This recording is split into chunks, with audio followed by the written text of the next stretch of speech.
Interaction. నాకు చిరంజీవి గారు అంటే ఒక రకమైన ప్రేమ, ఓ స్టార్ల కాదు, ఒక ఫాదర్లీ ప్రేమ ఉంటుంది చిరంజీవి గారి తరపున. మా నాన్నతో కూర్చొని నేను చాలా మాట్లాడుకుంటా, చాలా క్వశ్చన్లు అడుగుతా. చిరంజీవి గారిని 2-3 సార్లు కలిశాను. నా సినిమాలను సపోర్ట్ చేయడానికి, నన్ను సపోర్ట్ చేయడానికి ఎన్నోసార్లు వచ్చారు. కాకపోతే మాట్లాడే టైం కుదరదు. సో ఈరోజు నేను చైర్లు పెట్టమన్నా మీ తరపున, నా తరపున కొన్ని మా నాన్నని ఎట్లా అడుగుతానో క్వశ్చన్స్, నాకు చిరంజీవి గారి గురించి, తన జర్నీ గురించి, మనందరికీ నాకు యూజ్ అయ్యేటివి, మీకు యూజ్ అయ్యేటివి ఏమైనా వస్తాయేమో, అలాంటి క్వశ్చన్స్ నేను అడగాలనుకున్నా. కాకపోతే మాకు ఇటు వినిపించడం కొంచెం ఒక రకంగా ఉంది. మీకు వినిపిస్తుందా క్లియర్గా? మీకు వినిపిస్తుంది కదా? చూద్దాం. మీకు వినిపిస్తుంది? ఏమొస్తుంది? ఓ సూపర్గా వినిపిస్తుందా? చాలా సూపర్. అయితే ఫస్ట్ చిరంజీవి గారు మీ అందరితో మాట్లాడే ముందు లాస్ట్కి మాట్లాడిపిద్దాం చిరంజీవి గారిని.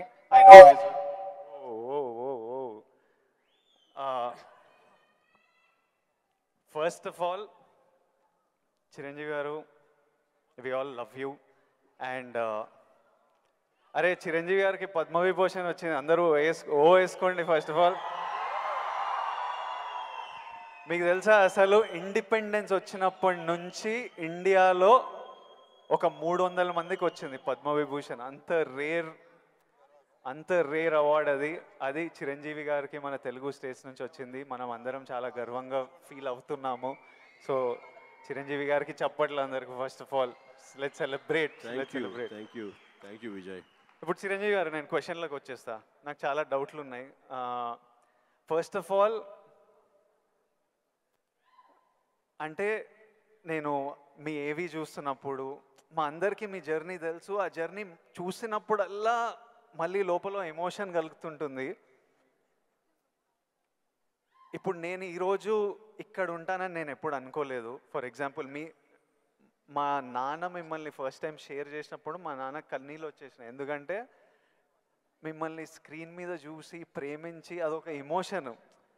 ఎస్పెషలీ ఆ టైమ్స్లో అదొక విపరీతమైన ఎమోషన్. అలాంటిది మా కొడుకు వల్ల నేను చిరంజీవి గారితో స్టేజ్ మీద ఉన్నా, నన్ను కౌగిలించుకుంటున్నారు అన్నది ఇంటికి వచ్చిన తర్వాత కూర్చొని మాట్లాడుకునే ఎన్నో రోజుల, మొన్నటి వరకు కూడా మాట్లాడుకునే ఇన్సిడెంట్ అది. అంత స్ట్రాంగ్ ఎమోషన్. సో నాకు తెలియదు, మా నాన్నకు తెలియదు మేము ఈరోజు ఇక్కడ ఉంటామని. మీరు ఎప్పుడన్నా ఊహించారా ఈరోజు మీరు మెగాస్టార్ చిరంజీవి అవుతారని? మీకు ఈ పద్మభూషణ్, పద్మవిభూషణ్, ఇంత గుర్తింపు, ఇంత ప్రేమ అవుతారని మీరు యంగ్ ఉన్నప్పుడు ఎలా ఆలోచించేవారు? ఎప్పుడన్నా ఊహించారా? ఇది నా ఫస్ట్ డౌట్. ఆ ఊహ ఒకే రోజు మొదలవలేదు. నా ఇంట్రెస్ట్ నేను అలా పెంచి పోషించుకుంటూ వెళ్ళే తరుణంలో నాకు కొన్ని విజువల్స్ అనేది నాకు కనపడుతూ ఉండేవి, ఊహించుకుంటుండేవాడిని. దానికి కారణం బహుశా నాకు చిన్నప్పుడు ఏర్పడిన చిన్న తారసపడినటువంటి చిన్న ఇన్సిడెంట్స్. నేను 10th క్లాస్లోను, డిగ్రీల్లోనూ డ్రామాలు వేసినప్పుడు, కాలేజీ బెస్ట్ యాక్టర్ వచ్చినప్పుడు, స్కూల్ బెస్ట్ యాక్టర్ వచ్చినప్పుడు నేను నడుచుకుంటూ వెళ్తుంటే అందరూ ఇతనే ఆ సినిమాలో ఆ కథలు అవి ఆ నాటికలో చేసింది అది అని అందరూ పొగుడుతుంటే మొత్తం చాలా గర్వంగా ఉండేది. అది రుచి మరిగే నేను ఆ రకంగా నా మైండ్ సెట్ లేదా ఒక బీజం లాంటిది నాకు ఆ క్షణానే పడింది అనుకుంటాను. నేను నటుడు అవ్వాలని. ఒక నటుడైతే ఇంతమంది అటెన్షన్ ఉంటుందా? మన కాలేజీ ఫస్ట్ వచ్చినా సరే ఇంతమంది మనం ఇంకా చూడరే, అలాంటిది నటుడు అయితే, సెలబ్రిటీ అయితే ఇంత ఇదిగా ఉంటుందా అన్నది అక్కడి నుంచి దాన్ని నర్చర్ చేసుకుంటూ పెంచి పోషించుకుంటూ అలా వచ్చిన అవకాశాలను సద్వినియోగం చేసుకుంటూ ఆల్వేస్ నా దృష్టి ఏంటంటే నేను ఎదురు నడుచుకుంటూ వెళ్తుంటే కొన్ని 100 మంది 1000 మంది నన్ను చూస్తారు, చూడాలి అంటూ అలా day after day, year after year పెరుగుతూ వచ్చినమాట వాస్తవం. సినిమాల్లోనే రాణించాలి, సినిమాల్లోనే ఉండాలి అంటూ నా ఇష్టదైవమైన ఆ ఆంజనేయ స్వామిని నేను స్మరించుకుంటూ, ఆయనతో సంభాషించుకుంటూ, ఆయనతో బేరసారాలు ఆడుతూ, నువ్వు నన్ను ఆ పొజిషన్ తీసుకెళ్తే నేను నీ కోసం ఈ త్యాగాలు చేస్తాను, నీ కోసం ఇంత క్రమశిక్షణతో ఉంటాను, నన్ను ఆ పొజిషన్ తీసుకువెళ్ళు అంటూ నిరంతరం ఆయనతో ఇంటరాక్ట్ అవుతూనే వచ్చేవాడిని. దేవుడు అనేవాడు ఉన్నాడా లేడా అనే దాని గురించి కానీ దేవుని నమ్మకం అనేది పక్కన పెడితే దేవుడు అనేది నథింగ్ బట్ ఈ ప్రకృతి. దేవుడు is nothing but our inner consciousness, అంతరాత్మ. అంతరాత్మగా నువ్వు ఏదైతే ఫీడ్ చేస్తావో, ఏదైతే సో చేసుకుంటూ నర్చర్ చేస్తూ నీళ్లు పోసుకుంటూ పెంచి పోషించుకుంటావో, one day you have to attain that, you have to reach that goal. అదే ఈరోజు జరిగింది. ఇప్పుడు మీరు కాబట్టి నీకు షార్ట్ ఆన్సర్, ఎస్, ఊహించారు, ఈ పొజిషన్ రావాలని ఊహించారు, అందుకే వచ్చారు.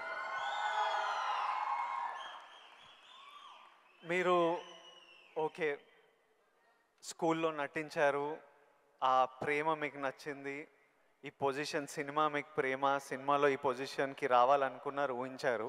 కానీ ఫస్ట్ టైం ఆ డెసిషన్ మీరు తీసుకొని మీ అమ్మా నాన్న వాళ్ళతోనూ చెప్పింటారు కదా, ఇప్పుడు ఊరు నుంచి సిటీకి రావాలి, నా కెరియర్ ఇదనుకుంటున్నాను అన్నప్పుడు మీ ఫ్యామిలీ వాళ్ళు ఎలా రియాక్ట్ అయ్యారు దానికి?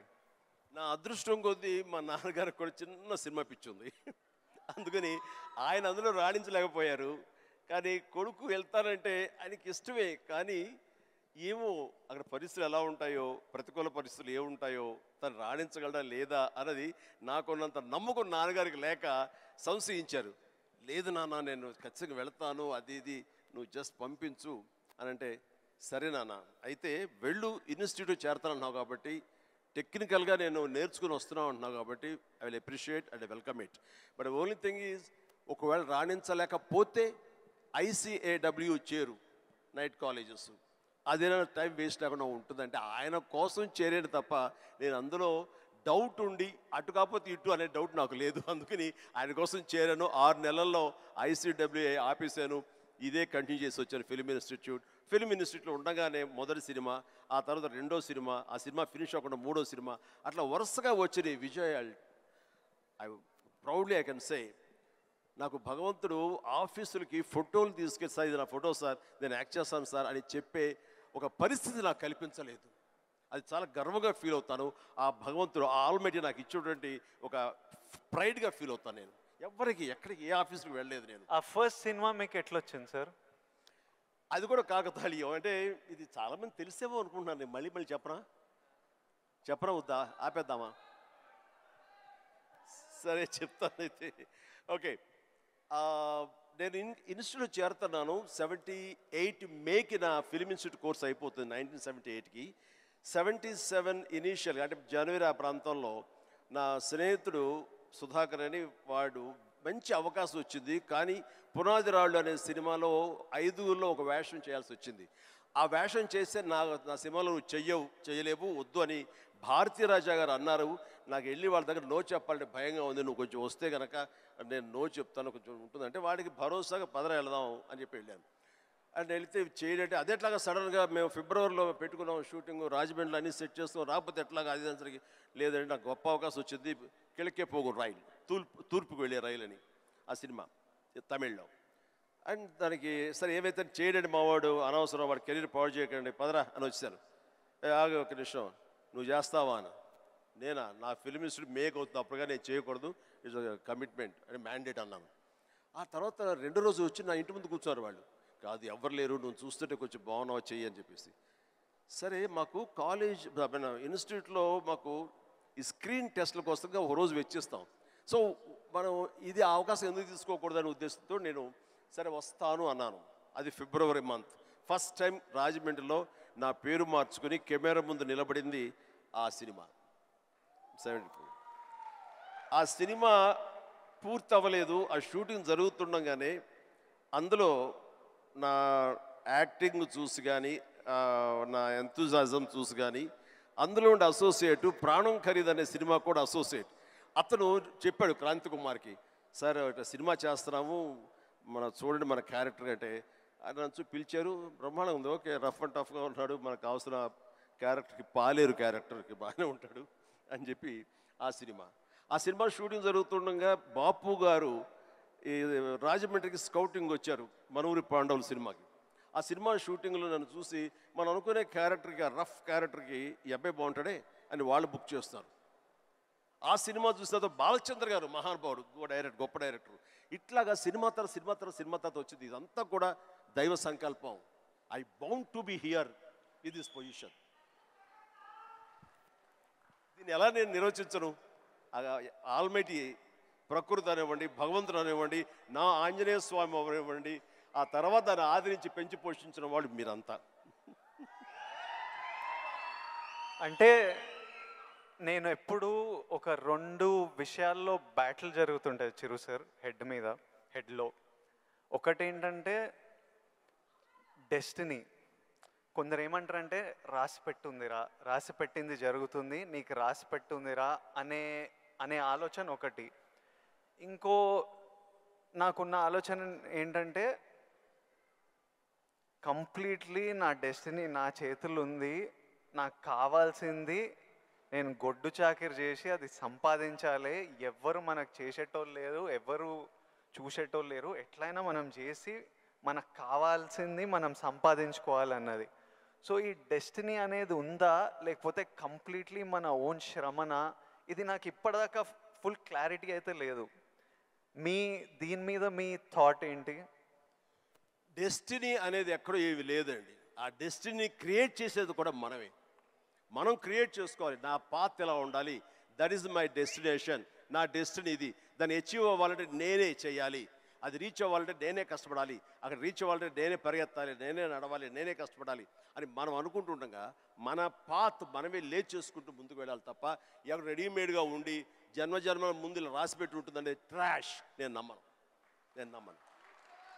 మనం సాధించుకోవాలి. మన భవిష్యత్తుకి మనమే ఇంజనీర్స్, మన భవిష్యత్తుకి మనమే నిర్మాతలం. ఎస్, మనమే ఆ డెస్టినేషన్ అన్నది, ఆ డెస్టినీ అనేది మనమే ఏర్పాటు చేసుకోవాలి. మనం ఏర్పాటు చేసుకుంటేనే అక్కడ ఉంది అది. ఇంకోటి, ఇప్పుడు ఈరోజు నేను ఇక్కడ ఉన్నాను, 10 ఇయర్స్లో నేను ఎక్కడ ఉంటానో నాకు తెలియదు. అలాగే మీకు తెలుసు, మీకు విజువల్స్. నాకు కూడా నేను 20-25 ఉన్నప్పుడు నాకు కొన్ని విజువల్స్ కనిపించేటివి. ఇట్లా నేను నిలబడ్డా, జనాలు, అరుపులు, ప్రేమ, సినిమా ఇట్లా నాకు కనిపిస్తుంటుంది. మీకు కూడా మీరు చెప్తున్నప్పుడు అది నేను కనెక్ట్ అయ్యా. అది ఆ విజువల్స్ కనిపించినా ఈరోజు నేను ఇక్కడ ఉంటా అని నాకు తెలియదు. 10 ఇయర్స్ తర్వాత ఎగ్జాక్ట్లీ లైఫ్ ఎలా ఉంటుందో మనకు తెలియదు. మీరు ఇంత జర్నీ చూసారు కాబట్టి మీకు ఆ విజువల్స్ కనిపించాయి, ఈరోజు ఇక్కడ ఉన్నారు. కానీ మధ్యలో స్ట్రెస్ తీసుకున్న రోజులు ఉండింటాయి, డౌట్ పడ్డ రోజులు ఉండింటాయి. ఇట్లాంటివి మీకు ఏం జరిగింది, దాన్ని ఎలా డీల్ చేశారు?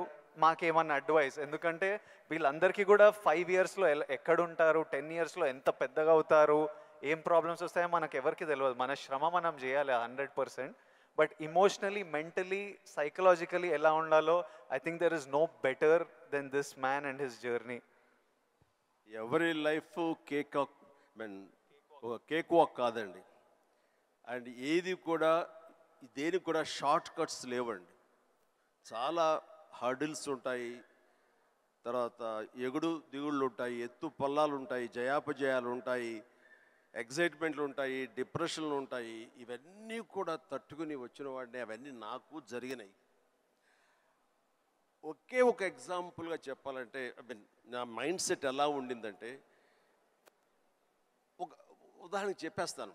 న్యాయం కావాలనే సినిమా, శారద గారు ఆఫ్టర్ లాంగ్ గ్యాప్ రీఎంట్రీ. ఆవిడ ఒక డిఫెన్స్ లాయర్, నా తరపున కొంగర జగ్గయ్య గారు ఒక డిఫెన్స్ లాయర్, రాధిక ఒక దాంట్లో ఉంది, క్రాంతి కుమార్ గారు పైన క్రేన్లో ఉండి ఆయన కొంచెం ఆపరేట్ చేస్తారు, దో ఈజ్ ఎ ప్రొడ్యూసర్.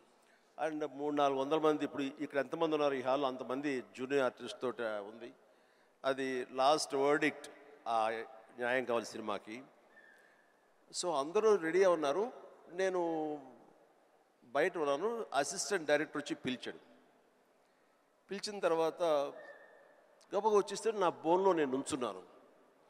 అందరూ ముందు ఆయన, ఏంటంటే మేము కూడా పిలవాలా, వచ్చి కూడా పడి ఉండారా మీరు, ఏంటంట అప్పుడే సూపర్ స్టార్ అనుకుంటున్నారు మీరు, ఏమన్నా ఉండండి, ఇది పెద్ద పెద్ద యాక్టర్లు లేరా, జగ్గయ్య గారు, శారద గారు అనేసరికి ఒక్కసారి గుండె పిండేసేట అయింది విజయ్. ఇందులో నా తప్పే ఉంది, బయటే ఉన్నాను, ఫ్లోర్ బయట వాళ్ళు పిలిచారు, వచ్చాను, కూర్చున్నాను, ఇందులో తప్పేంటి, ఎందుకు అలా అరుస్తాడు, పైగా క్రెయిన్ పైన ఉండేసరికి ఆయన అరుపులు అందరికీ వినపడుతున్నాయి. అలాగే కామ్ అయిపోయాను. ఆ రోజు మధ్యాహ్నం భోజనం చేయబుద్ధి కాలేదు. సాయంత్రం ఇంటికి వెళ్ళిపోయిన తర్వాత నా ల్యాండ్ ఫోన్ అప్పుడు ఫోన్ వచ్చింది. నేనే క్రాంతికుమార్ని మాట్లాడుతున్నాను. చెప్పండి సార్. ఏం లేదు, శారద జ్ఞాపక శక్తి లేకో ఏవో తెలియదు, ఫిల్మ్ తినేస్తుంది. అప్పట్లో కోట 400 లేదా 500 అడుగులు మాత్రమే ఇచ్చేవాళ్ళు రోజుకి. ఆయన స్ట్రెస్లో ఆయన ఉన్నాడు, ఆయన కోపాన్ని దాన్ని నా మీద చూపించుకున్నాడు. బట్ అది కాదు నన్ను ఎంత నిర్వీర్యం చేస్తుంది, ఎంత డిప్రెస్ చేస్తుంది, ఇంతమంది ముందు నేను ఎంత అవమానానికి గురవుతాను అనుకున్నాను. కానీ ఆయన అన్న మాటలు, అవమానం అన్నీ పక్కన పెట్టి ఒక్క మాట మాత్రం నా మైండ్లో ఉండిపోయింది. అప్పుడు మీరు సూపర్ స్టార్ అనుకుంటున్నారా అని. ఎస్, అవి చూపిస్తా. ఆ ఒక్క ముక్క మాత్రం నా మైండ్లో, నా మదిలో ఉండిపోయింది. కసి పెరిగింది. ఈ అవమానాన్ని, దాన్ని ఆయన మీద రెవెంజ్ తీర్చుకునే కంటే కూడాను దాన్ని నేను ఎదుగుదలకు నా స్టెప్స్గా నేను వాడుకున్నాను. ఇది వాస్తవం విజయ్. ఇలాంటివి చాలా జరిగినాయి. నా అవమానాలను కూడా నాకు అనుకూలంగా మార్చుకున్నాను. అందుకని నా ఎవరి మీద ద్వేషం లేదు. ఎవరు ఏమన్నా సరే, ఏ అవాకులు పేలినా సరే ఇలా కూర్చొని నవ్వుకుంటూ ఉంటాను. సార్, ఎందుకంటే ఎంత హార్డ్వేర్ వచ్చాడు నాకు మాత్రమే తెలుసు. అంత హార్డ్వేర్ వచ్చాడు నాకు ఇవన్నీ తట్టుకోవు, నా దాకా రాదు. That's it. ఇప్పుడు మీరు కూర్చొని మీ రీల్ పడుతుంటే ఇంద్రాలో మీరు చూసింటారు, చూడాలనిలో మిమ్మల్ని మీరు చూసినప్పుడు మీకు ఏమనిపిస్తుంటుంది సార్? ఇప్పుడు ఇంద్రాలో షోరీల్లో మీరు చేసిన, ఇప్పుడు 25 years నుంచి లాస్ట్ 25-30 yearsలో మీ సినిమాలన్నీ డిఫరెంట్ ఏజ్ గ్రూప్లో మీ మెంటాలిటీ డిఫరెంట్గా ఉండింటుంది. అప్పుడు మీ ఇమోషన్స్, మీ స్ట్రగుల్స్ డిఫరెంట్గా ఉండింటాయి. మీ టెన్షన్లు ఏదో సినిమాకి, ఇప్పుడు నాకు ఈరోజు ఫ్యామిలీ స్టార్ రిలీజ్ అవుతుంది. నా షోరీలు ఎప్పుడైనా వేసినప్పుడు నాకు ఎవడే సుబ్రహ్మణ్యంది పడుతుంటే ఆర్ పెళ్లి చూపులది పడుతుంటే నాకు సడన్గా ఆ రోజు నేను ఎంత భయపడుతున్నా నాకు గుర్తొస్తుంటుంది. అంత భయపడాల్సిన అవసరం లేకుండానే అని ఇప్పుడు అనిపిస్తుంది. కానీ ఆ రోజు ఎవరైనా వచ్చి చూస్తారా సినిమా, మన ఫ్యూచర్ ఏంటి, ఆ ఫస్ట్ సినిమాలు ఉంటాయి కదా. కొన్ని సినిమాలు చూసినప్పుడు అర్జున్ రెడ్డి అప్పుడు చూసినప్పుడు అప్పుడు ఎంత ర్యాష్గా ఉండేవాడిని, యంగ్ ఉండేవాడిని, మన జుట్టు వేరేలా ఉంటుంది, మన బాడీ వేరేలా ఉంటుంది, మన ఫీచర్స్ వేరేలా ఉంటాయి. మమ్మల్ని మనం చూసుకున్నప్పుడే ఒకలాగా విచిత్రంగా అనిపిస్తుంటుంది, ఇమోషన్స్ వస్తుంటాయి. అలాంటిది మీరు ఇవన్నీ iconic films, for example Indra అయితే మేమంతా అసలు mad about Indra. Most of your films మీకేమనిపిస్తుంటుంది మీరు చూసినప్పుడు? నాకు పెద్ద తేడా ఏం లేదు. ఇప్పుడు మ్యూజిక్ వేసి వేడబిట్ ఏమంటే వేస్తాను. ఇప్పుడు అప్పట్లో అలా వేశారు, ఇప్పుడు చూస్తుంటే ఇప్పట్లో అప్పట్లో ఆ రెండు నాకు ఇష్టం లేని పదాలు. ఎందుకంటే అప్పట్లో అన్నావంటే ఇప్పట్లో నువ్వేమి లేనట్టే అని నాకు అస్సలు అస్సలు కాదు. ఇప్పుడు ఇంకెక్కడో ఉన్నారు. అప్పట్లో కదా అని అనుకోను నేను ఇప్పుడేంటి, ఇప్పుడేం డెలివరీ చేయగలను, ఇప్పుడేం ఇవ్వగలను అనేది నా ఆలోచన. అలాగే ఉంటుంది. ఇప్పుడు మీరు అన్నట్లుగా ఇందాక షోరీలు చూస్తుంటే వైనా వేస్తాను ఇప్పుడు కావాలంటే అనిపిస్తుంటుంది. దానికి కావాల్సిన అంటే ఫిజికల్గా అప్పుడంత యాక్టివ్గా ఉంటామా లేదా అనే దాని మీద మనది మభ్య పెట్టుకోకూడదు. కానీ బట్ మిగతా ఎనర్జీ కానీ, జోష్ కానీ, అదే హుషారు, అదే రక్తం, అదే తీరు అంటే మాత్రం ఏం తేడా లేదు. అది ఎప్పుడు కానీ ఒకటి మీరు అన్నట్లుగా నేను అర్జున్ రెడ్డిలో చూస్తుంటే ఆ రోజు నా కాన్ఫిడెన్స్, నేను నా హెయిర్ స్టైల్, నా పొగరు, ఇవన్నీ చూస్తుంటే అవన్నీ మీ పెట్టుబడులు. అది మీ క్యారెక్టరైజేషన్. నా ఉద్దేశం, నా సలహా ఏంటంటే ఎప్పుడు వాటిని వదులుకోకండి. అవన్నీ కూడా మీకు మీ క్యారెక్టర్ నిలబెట్టేటటువంటి మీ చుట్టూ ఉండే కంచు కోటలు అవి. దాని నుంచి ఎప్పుడు షార్ట్ అవడం కానీ దాన్ని అలా ఉండదు. ఎప్పుడు అదే పొగరుతో ఉండండి, అదే యాటిట్యూడ్తో ఉండండి. You will be loved by many millions of the people. అది మీ ఎస్సెట్. అది ప్రతి వాళ్ళకు ఒక ఎస్సెట్ ఉంటుంది. నేను తల్లగా అరే ఏమో దొబ్బుతున్నారు ఏంట్రా బాబు అన్నానుకో, ఆ డైలాగ్ నాకు అతకదు, నీకు అతుకుతుంది, నేను లైక్ చేస్తాను అట్లా. అందుకని మన దగ్గర ఏవే ప్లస్ పాయింట్స్ ఉంటాయో వాటిల్లోనే మనం మనం ఓన్ చేసుకోవాలి, వాటితోనే మనం ఇంటరాక్ట్ అవ్వాలి, వాటితోనే మనం అట్రాక్ట్ చేసుకోగలగాలి. అందుకనే అవి మీ అసెట్స్ ఏమున్నాయో అది ముందు గుర్తించాలి. ఏ ఏ క్వాలిటీస్ అయితే ప్రజలు, ప్రేక్షకులు, ముఖ్యంగా మీ అమ్మాయిలు లైక్ చేస్తున్నారో దాన్ని మాత్రం వదులుకోవద్దు అంటారు. వదులుకోవద్దు. Yeah, please do it. Thank you sir. ఇంకొకటి మన ఇన్ఫ్లుయెన్సర్స్ తరపున ఇప్పుడు మనం రిలీజ్కి ఎట్లా స్ట్రెస్, మొన్న చాలామందితో మాట్లాడుతుండే, మనం రిలీజ్కి ఎట్లా ఫీల్ అవుతామో, సినిమా మంచిగా ఆడాలి, మంచిగా ఆడకపోతే మనకు ఎనర్జీ పోతుంది కొన్ని రోజులు. వాళ్ళకు మనకి ఇయర్లీ 1-2 ఉంటే వాళ్ళు రోజు ఒక రీల్ పెడుతుంటారు, రోజు ఒక వీడియో పెడుతుంటారు, ఆర్ వీక్లీ పెడుతుంటారు. పెట్టిన ప్రతిసారి వాళ్ళకి ఆ రీల్ ఎంత రీచ్ అయింది, ఎంతమంది చూశారు, ఎన్ని లైక్లు వచ్చాయి, వీటి మీద చాలా స్ట్రెస్ పడుతుంటారు. మళ్ళీ మనకు క్రిటిసిజం వచ్చినట్టు వాళ్ళకి క్రిటిసిజం వస్తుంటుంది. సో నన్ను అడుగుతున్నారు, మీరు ఎలా డీల్ చేస్తారు ఈ క్రిటిసిజంతో? మనకు సినిమా నడవనప్పుడు ఇష్టం వచ్చినట్టు అందరు మాట్లాడుతుంటారు, అది పార్ట్ ఆఫ్ లైఫ్. వాళ్ళకి ఇంకా మీరు వచ్చినప్పుడు, ఇది ఇంకోటి, మీరు వచ్చినప్పుడు ఇట్లా సోషల్ మీడియా ఇలాంటివి లేవు. అప్పుడు ఈరోజు క్రిటిసిజం, ట్రోలింగ్ ఇవన్నీ ఇట్లా అంటుంటాం. ఆ రోజు మీకేముండేవి ఆ టైంలో, అండ్ దాన్ని మీరు ఎలా డీల్ చేసేవారు? విజయ్, దీనికి కూడా నాకు జరిగిన ఒక సంఘటన చెప్తాను. గ్రోయింగ్ స్టేజ్లో, సరిగ్గా మీరు అందరూ వినాలి, గ్రోయింగ్ స్టేజ్లో మనం చాలా వల్నరబుల్గా ఉంటాం, బిక్కుమంటూ ఉంటాం, రాణిస్తామా రాణించమా అనే సమయంలో. ఇలాంటి సమయంలో మనం ఎప్పుడు కూడాను పాజిటివ్ అట్మాస్ఫియర్ ఉన్న చోట మాత్రమే ఉండాలి. అది ఏర్పరచుకోవటం మన చేతుల్లో ఉంది. నేను ఇంకా సినిమాలు స్టార్ట్ అవ్వలేదు. పాండీ బజార్, టీ నగర్, మెడ్రాస్, అక్కడ ఒక ఏరియా ఉంటుంది. అక్కడ చాలామంది సరదాగా ఈవినింగ్ కబుర్లు చెప్పుకోవడానికి వస్తారు. వచ్చినప్పుడు వాళ్ళ దగ్గర నేను సరదాగా వెళ్తే ఒక ఫ్రెండ్ తీసుకెళ్ళాడు, రా సరదా కూర్చొని ఒక టీ తాగి వచ్చేద్దామని. ఏంట్రా మీ ఫ్రెండా? ఎవరు? ఏం పేరు? శివశంకర్ వరప్రసాద్ అండి. ఆహా, ఓకే. ఏంటి సినిమాలో వేషాలు వేద్దామనా? అవునండి. అబ్బో, ఏ వేషాలు అంటే, అవకాశం ఉంటే హీరోగా చేద్దామని.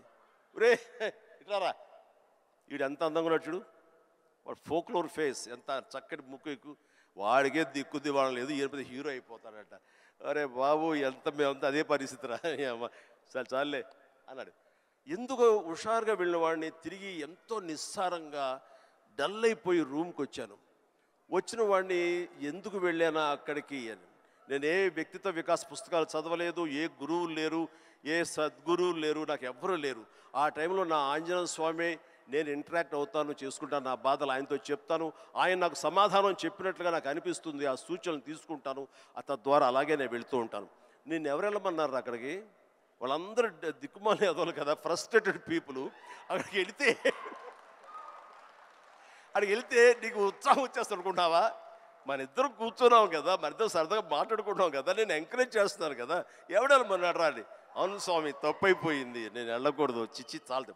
ఆ క్షణం నుంచి, ఇది I'm talking about 1977 somewhere mid, ఆ రోజు నుంచి మళ్ళీ పాండీ బజార్ వైపు నేను వెళ్ళలేదు. మనం నెగిటివిటీ ఉన్న చోటకు వెళితే, మనం కన్సాలిడేట్ అవుతాం వెళితే కనుక మనం షార్టర్ అయిపోతాం. దీనికి బెస్ట్ ఎగ్జాంపుల్ అందరికీ తెలిసేలాగా చెప్పాలంటే విజయ్, మనం స్లాబ్ వేస్తే ఆ రోజు వర్షం పడకూడదని అందరం కోరుకుంటాం, చాలామంది తెలుసు. వర్షం చుక్క ఒక్కటి పడితే ఆ రోజున మొత్తం స్లాబ్ అంతా మళ్ళీ వేయాల్సి వస్తుంది, మొత్తం నిరుపయోగం అయిపోతుంది. బట్ ఆరిన తర్వాత 2 days అయిన తర్వాత అదే నీరు క్యూరింగ్ కోసంగా మళ్ళీ వాడుకుంటుంటారు. అంటే ఇంట్లోని మహిళలకు తెలియాలంటే పెరుగు తోడు పెడతామండి. ఆ పెరుగు తోడుకున్న సమయంలో ఒక చిన్న నిమ్మకాయ ఇంత ఉప్పు పడింది అనుకోండి, మొత్తం విరిగిపోతుంది. అదే తోడుకున్న తర్వాత అదే ఉప్పు, అదే నిమ్మకాయ పిండుకుంటే ఆ రుచే వేరు.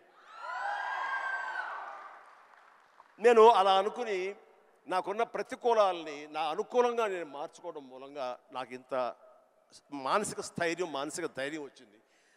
నేను ఎప్పుడు అది అట్రిబ్యూట్ టు మై ఐడల్, నా భగవంతుడికి చేస్తుంటాను. ఈ రోజు చాలామంది అనొచ్చు, లేకపోతే నేను నమ్ముతాను దాన్ని, దేవుడు అనేవాడు లేడు, దేవుడు అనేవాడు nothing but inner consciousness. But అది చిన్నపిల్లలకి చెప్పకూడదు, చిన్నపిల్లలకి చెప్తే కన్ఫ్యూజ్ అయిపోతారు. సో భగవంతుడు ఉన్నాడనే నమ్మండి, భగవంతుడి ఇంటరాక్ట్ అవ్వండి. ఇవన్నీ కూడా లేటెస్ట్ స్టేజ్లో ఇవి నాతో నేను సంభాషించుకోవడం తర్వాత తెలుస్తుంది. బట్ ఎస్ దట్ హౌ నన్ను నేను మార్చుకుంటూ మలుచుకుంటూ ఈ స్టేజ్కి వచ్చాను. ఇప్పుడు ఒక చిన్న కాంప్లికేషన్ సార్, మా జనరేషన్ ఇప్పుడు కొత్తగా మీకు కూడా మనందరికీ ఒక చిన్న కాంప్లికేషన్ ఏంటంటే, అప్పుడు మీరు వీళ్ళు ఫ్రస్ట్రేటెడ్ వాళ్ళు పాండి బజార్లో కూర్చున్నారు, అక్కడ వెళ్ళొద్దు, నెగిటివిటీ నుంచి దూరంగా ఉండాలి, మనం ఎందుకు అక్కడ వెళ్ళాలని దూరంగా ఉండి మీ పని మీద మీరు ఫోకస్ చేశారు. ఇప్పుడు ఇంటర్నెట్ వచ్చేసరికి మనం ఎక్కడ పోవక్కర్లే, మనం పాండి బజార్ వెళ్ళకపోయినా వాళ్ళు ప్రతి దగ్గర చుట్టుపక్కల అందరికీ ఉంటారు, వాళ్ళ వీడియో వాళ్ళు చేసుకుంటే కింద ఎవడో వచ్చి వేస్తూనే ఉంటారు. ఇప్పుడు దీన్ని ఈ జనరేషన్ ఎట్లా డీల్ చేయాలి? ఇప్పుడు కొత్త కొత్త రకాల ప్రాబ్లం వస్తున్నాయి ప్రతి ఇయర్. సో దీన్ని మాలాంటి వాళ్ళు ఈ జనరేషన్ వాళ్ళు ఎలా డీల్ చేయాలో ఎనీ ఇన్పుట్స్? ఆ రోజుల్లో మాకు ఇలాంటి సోషల్ మీడియా ఇది లేక ఏదైనా సరే అంతర్మదనంలోంచి పుట్టుకొచ్చేటువంటి ఆ రిజల్ట్, ఆ నవనీతం అంటామో ఏమంటామో క్రీమ్ అంటామో అదే మమ్మల్ని ముందు నడిపిస్తుంది. కానీ ఈ రోజున ఎవరికి ఏ డౌట్ వచ్చినా ఏ వచ్చినా అబండెంట్ ఇన్ఫర్మేషన్ ఈరోజు మన చేతిలో దొరుకుతుంది. బట్ ఓన్లీ థింగ్ ఈజ్ నువ్వు దాన్ని పాజిటివ్ సైడ్ విష్ చేస్తున్నావా, నెగిటివిటీ సైడ్ విష్ చేస్తున్నావా? నెగిటివ్ సైడ్ అనేది చాలా ఈజీగా అట్రాక్ట్ అయిపోతాం మనం. అది ఎగ్జైట్మెంట్ ఇచ్చేస్తుంటుంది అండ్ ఎక్కడ లేనటువంటి హుషారుని ఇచ్చేస్తుంటుంది. అది అలా కాదు, ఇది హుషారు ఇవ్వకపోవచ్చు, బట్ ఇది జీవితాన్ని ఇస్తుంది. రెండిట్లో ఏది కావాలి నువ్వు కోరుకోవాలి, కోరుకుంటే రెండింటికి సంబంధించిన ఇన్ఫర్మేషన్ ఫుల్లెస్ట్గా నీ చేతుల్లో ఉంటుంది. ఎప్పుడు ఏ డౌట్ వచ్చా సరే ఇంకో గురువుని ఎవరు అడగక్కర్లేదు, జస్ట్ నీ ఫింగర్ టిప్స్లో నీకు ఉంటుంది. దీనికి మార్గం ఏంటి, ఎలా ఉండాలి ఏంటి అని చెప్పే గురువులు ఎంతోమంది ఉన్నారు. అందుకని నేను కూడా ఏం చేస్తుంటే జపనీస్గా వాళ్ళ సేయింగ్స్ కానివ్వండి, ఇలాంటి కొన్ని ఉంటాయి, అవన్నీ నేను మధ్య మధ్యలో వస్తుంటే వాటిని ప్రిజర్వ్ చేసుకుంటుంటాను, అన్ని కంపెల్ చేసుకుంటూ తీరుగా ఉన్నప్పుడు వాటిని చూస్తూ ఉంటాను. అవి 1-2 సార్లు నేను ఓన్ చూసుకుంటుంటే నా క్యారెక్టర్ అది హెల్ప్ అవుతాయి అనుకుంటాను. అలాగా ఈరోజు నిజంగా బోల్డ్ అంత ఇన్ఫర్మేషన్ ఉంది. అండ్ సీక్రెట్ అనే ఒక బుక్ నేను ఒక 20 ఏళ్ల క్రితం చదివాను. అది నా ఎంత ఇన్ఫ్లుయెన్స్ చేసింది, ఎంత ఉపయోగపడింది నాకంటే అంతా ఇంత కాదు. అట్లాగే డే టు డే లైఫ్లో నేను ఎలా ఉండాలి అంటంలో డోంట్ స్వెట్ స్మాల్ స్టఫ్ అనే ఒక బుక్ ఒకటి ఉంది. నేను పెద్ద రీడర్ ఏం కాను, బట్ ఎవరైనా సజెస్ట్ చేస్తున్నావు అంటే ఈ బుక్ చదువుతుంటే ర్యాండమ్గా ఒక పేజీ తీస్తే ఒక ఇన్ఫర్మేషన్ ఉంటుంది, అందులో ఎలా నడుచుకోవాలనే దాని మీద ఉంటుంది. మన పని వాళ్ళ మీద మనకు చాలా కోపం వచ్చేస్తుంది, మన వర్కర్స్ మీద, మరి చెప్తే అర్థం చేసుకోరా ఫూల్ అని. వాడు చెబితే వెంటనే అర్థమైతే వాడు మరొక మెగాస్టార్ అవుతాడు. వాడు ఆ పరిస్థితి ఎందుకు ఉంటాడు, తన స్థాయి తన ఐక్యూ అలాగే ఉంటుంది కాబట్టి వాడికి నువ్వు అడ్జస్ట్ అవ్వాలి. So better try to live with the imperfection అన్నాడు. అది నీకు హాయిని చేకూరుస్తుంది. వాడికి ఇంపర్ఫెక్షనే కాబట్టి ఓపిక ఇంకోసారి చెప్పుకో, అర్థమయ్యేలాగా ఇంకోసారి చెప్పుకో. అంతేగాని అది మన మనసులో అనుకున్నామో లేదో, మన నోటు దాటిందో లేదో బ్రహ్మాండంగా అర్థం చేసుకోవడానికి వాడేమి నీ లెవెల్ ఆఫ్ ఐక్యూ కాదు, కాబట్టి నీ దగ్గర పనిచేస్తున్నాడు. సో అట్లాగా ప్రతి నా రొటీన్ లైఫ్లో నన్ను నేను చక్కగా నా జీవితం తీర్చిదిద్దుకోవడానికి ఈరోజు మీరన్న ఈ ఇన్ఫర్మేషన్ సోషల్ మీడియా నాకు ఉపయోగపడుతుంది.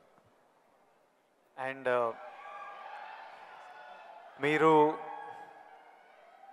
మీరు మెగాస్టార్ అవ్వకముందు మీరు కూడా ఒక మిడిల్ క్లాస్ ఫ్యామిలీ నుంచి వచ్చారు. వీళ్ళంతా మీరు ఈ సక్సెస్ చూసే ముందు all of you have come from struggling families, wanting to change your life, wanting big dreams. We wanted to know, I personally wanted to know, మీకు మీ ఇప్పుడు mega star, mega family, huge family, అందరికీ మీరు guiding light, founder, origins, ఇవన్నీ అవ్వకముందు మీకెవరు ఒక family star? మీ family star ఎవరు? Course మా నాన్నగారే నా ఫ్యామిలీ స్టార్. నాన్నగారు ఎవరికైనా సరే ఆయన ఫ్యామిలీని ఎలా చూసుకుంటారు అనేది నేను ఆయన దగ్గర నుంచి నేర్చుకున్నాను. నాకు మా ఫ్యామిలీ హీరో అయినా, నా ఫ్యామిలీ స్టార్ అయినా మా నాన్నగారే. మా అమ్మకు 5-6 మంది చెల్లెళ్ళు ఉండేవాళ్ళు, మా తాత చనిపోయారు, వీళ్ళ దిక్కులేని వాళ్ళు అయిపోయేవాళ్ళు. మా నాన్నగారికి అరాకొరా జీతం అయినా సరే ఆ జీతంలో వాళ్ళ మరదలను కూడా చేరదీసి అందరికీ పెళ్ళిళ్ళు చేసి వాళ్ళందరినీ తన బిడ్డలా చూసుకున్నారు. నాకు అనిపించింది ఫ్యామిలీ వాల్యూస్ కాపాడుకోవడానికి ఒక వ్యక్తి అనేవాడు నిర్ణయించుకుంటే వాళ్ళకి ఎలాంటి ఢోకా లేదు. అందుకనే నేను కూడా ఫ్యామిలీస్కి ఎంత విలువిస్తాను అనేది నేను సురేఖ కలిపి ఫ్యామిలీ ఎంత ఎదిగినా ఎవరి ఫీల్డ్లో వాళ్ళ ఎంత హైట్స్కి వెళ్ళినా ఒక్కొక్క అకేషన్లో మనందరం కలిసిగా మనం ఉండాలి. ఆ 3-4 డేస్ మనం కలిసి ఉండటం మూలంగా మళ్ళీ ఉండే ఇన్హిబిషన్స్, భేషజాలు, చిన్న అరాకొర ఉండేటువంటి మిస్అండర్స్టాండింగ్స్ ఇవన్నీ కూడా సమసిపోయి మనం ఎంతో మళ్ళీ మన బాండింగ్ చాలా స్ట్రాంగ్గా ఉంటుంది. సో ఇదే విధంగా మనం వెళ్ళొచ్చు అంటాను. మొన్న ఈ మధ్య సంక్రాంతికి అలాగే కలిసాము. దానికి ఎన్ని నెలలు ఎఫర్ట్స్ ఉన్నాయో తర్వాత పక్కన పెట్టి ఎందుకు అందరూ సెలబ్రిటీసే కాబట్టి. బట్ దాని రిజల్ట్ ఏంటి, అమెరికా మేము వెళ్ళినప్పుడు ఏమంటే ఆ ఫోటో చూస్తుంటే ఇంత బిజీ పీపుల్ ఇలా కలిసి సంక్రాంతి బాగా స్పెండ్ చేస్తున్నారే, మనం ఇలాగే ఉంటాము, మనం కూడా అనుకుని కలవచ్చు కదా, ఎందుకు కలవు అనేది ఆ ఫోటో మాకు ఎంత ఇన్ఫ్లుయెన్స్ చేస్తుంది. ఆ పిక్చరు ఇది మీరు ఎంత గ్రేట్ మెసేజ్ ఇచ్చారు మీరు అనేది అంటుంటే వో థ్యాంక్ యూ అనుకున్నాను. మీరందరు కలిసి సెలబ్రేట్ చేస్తుంటే మేమంతా చాలా ఎంజాయ్ చేస్తాం. మీరు దోశలు చేస్తుంటారు అందరి కోసం. మీరు ఎలాంటి సినిమాలు చూడడానికి ఇష్టపడతారు Chiru sir? What films do you enjoy watching?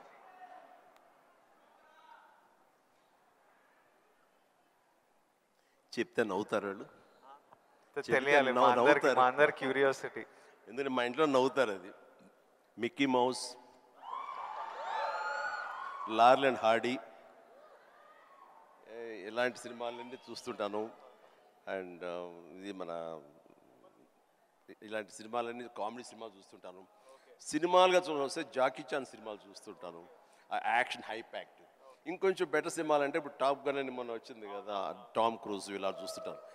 ఏమంటే ఆ లవ్ స్టోరీ ఉన్న చూసారా మీరు, ఎంత బాగుంది టైటానిక్ షిప్, మీరు చూడాలంటే వావ్ గ్రేట్ మూవీ ఎస్ అన్నాను. కానీ నేను దాన్ని చూడలేకపోయాను. అంటే ఏదో విషాదం, బాధ అది అన్ని. అందుకనే నేను సినిమాలకు సంబంధించి మాత్రం లైట్ హార్టెడ్ ఫిలిమ్స్ చూస్తాను. అందుకని నాకు మా గ్రాండ్ డాటర్స్ మాత్రం మంచి మ్యాచ్ అవుతుంటుంది. అందుకని వాళ్ళు ఎంతసేపటికి కోకో మిలన్ ఇలాంటివి కొన్ని చూస్తుంటారు, నేను కూడా వాళ్ళతో కూర్చొని చూస్తూ ఉంటాను. వాళ్ళు వెళ్ళిపోతారు కానీ ఇంకా అలా చూస్తూనే ఉంటాను. ఏమండి ఆపేయండి వెళ్ళిపోయాడు, అవునా కదా బాగానే ఉందని. అంటే ఆ మిక్కీ మౌస్ వాటిలో ఉండే టైమింగ్ అని అది కానీ ఆ క్రియేటివిటీ చాలా ఇంట్రెస్టింగ్ ఉంటుంది, అలా చూస్తూ ఉంటాం. అందుకనే నవ్వుకుంటారు ఎవరైనా సరే. And one last question sir, మన లైఫ్ ఐ నో పర్సనలీ నా లైఫ్ చాలా మారిపోయింది లాస్ట్ 10 yearsలో. మీ లైఫ్ ఎంతో మారిపోయి ఉంటుంది ఫ్రమ్ మీరు స్టార్ట్ అయినప్పటి నుంచి ఈ రోజుకి. కానీ నాకు ఇంకా నా హెడ్లో ఇంకా ఆ పిల్లోడిని, ఎందుకంటే నేను 25 years వరకు ఒక లైఫ్ చూశాను, ఇప్పుడు 34.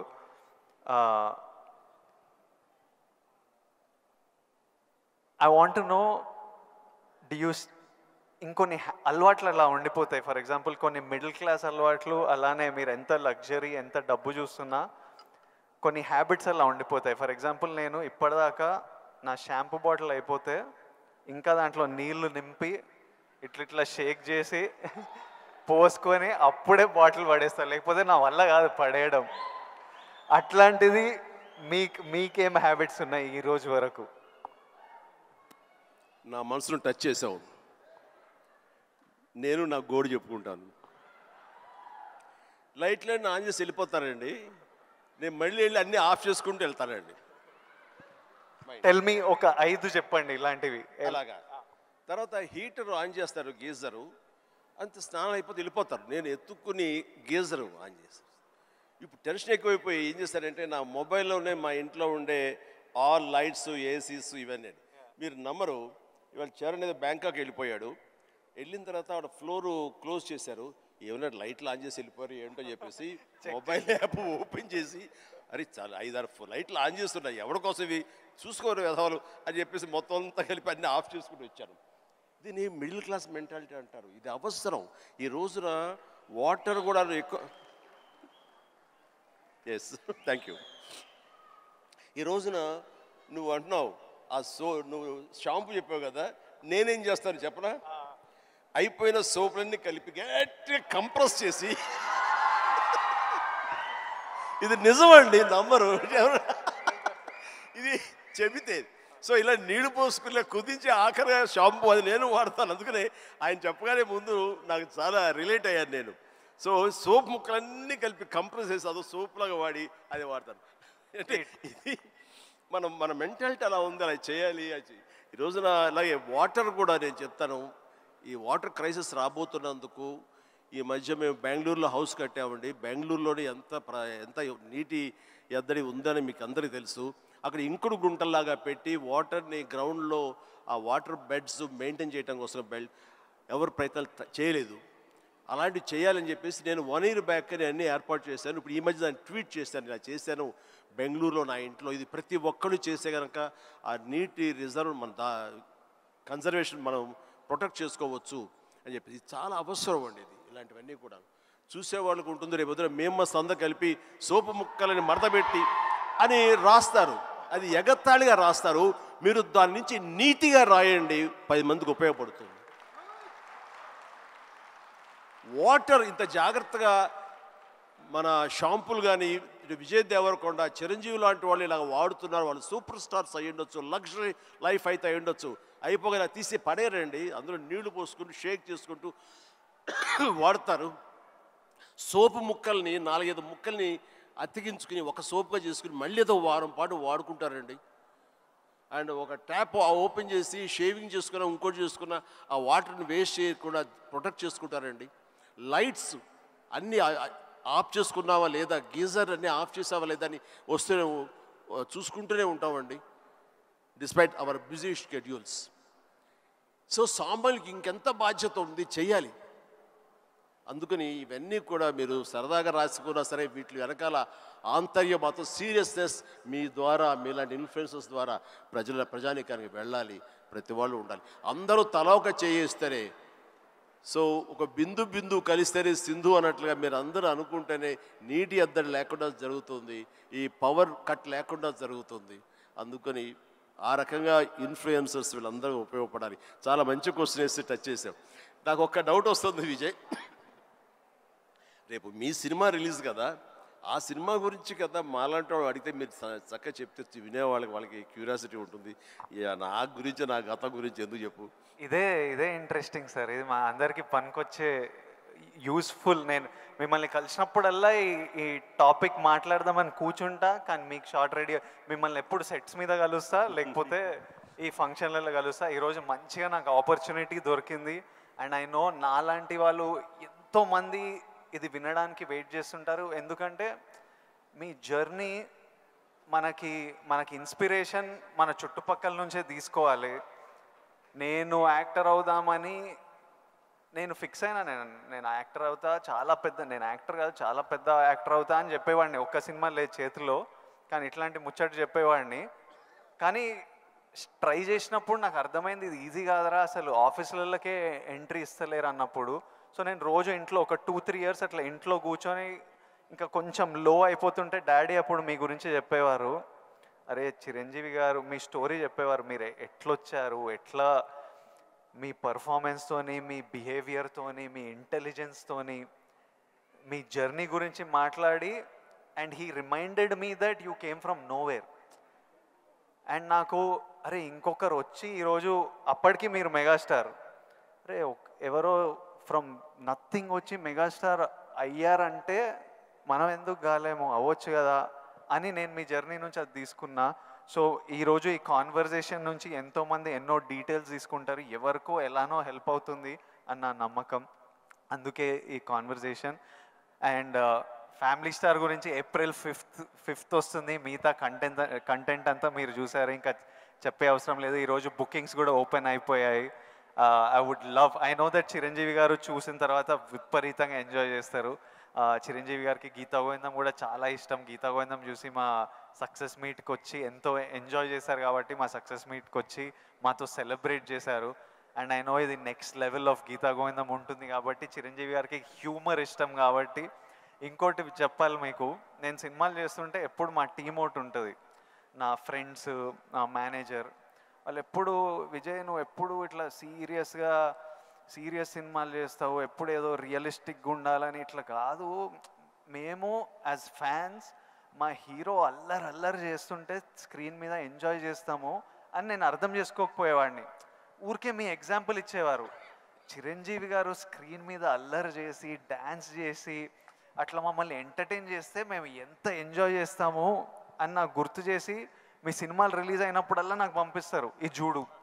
ఇప్పటిదాకా మొన్న వాల్టేర్ వీరయ్య అవి కూడా పంపిస్తూ చూడు చిరంజీవి గారు ఇట్లా చేస్తే మేము థియేటర్లో ఎంత ఎంజాయ్ చేసామని. ఫైనల్గా అల్లరి చేసిన చిరంజీవి గారు ఈ సినిమాలో, and they are all happy my team.